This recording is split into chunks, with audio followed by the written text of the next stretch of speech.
Hello, I'm Jessica Mills, and I'm here with Lily Tell, co-chair of the LIV Property Law section and principal at Tell Property Law, to discuss changes to foreign ownership property laws in Victoria. So Lily, what are the key changes in relation to foreign property ownership in Victoria? Well, the State Taxation Amendments Act 2015 introduced changes to stamp duty and to land tax for foreign purchases. The changes in relation to residential property for stamp duty, there's a 3% increase for what are defined as foreign purchases in that legislation.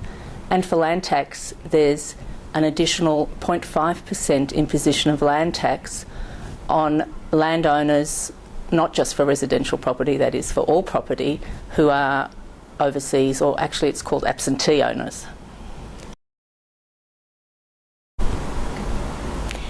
What effect does this have on stamp duty? Well, as I said before, there is a 3% additional imposition for foreign purchases. Who is a foreign purchase is someone who is not an Australian citizen or an Australian resident or the holder of a special New Zealand visa. For trusts and corporations, it is more complicated, and I'm not going to go through all the tests now, although I should say that for discretionary trusts in particular, the criteria is very broad, so investigation of the legislation is advised.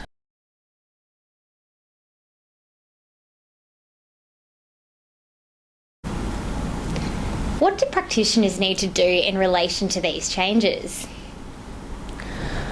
Well, for practitioners acting in conveyancing matters, every purchaser will now be required to complete a form, which is the new, I have it here, Duties Form 62 for completion for the State Revenue Office.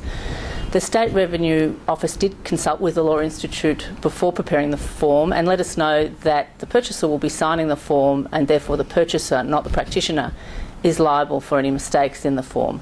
Nevertheless, practitioners would be advised to assist their clients in preparing the form, and certainly advising them on the implications of what may be in the form. Particularly, as I mentioned before, the provisions in relation to discretionary trusts are very broad, and advice may be sought as to the correct structure to use in a purchase, or if the contract has already been entered into, I should say, nomination could be considered if at all possible.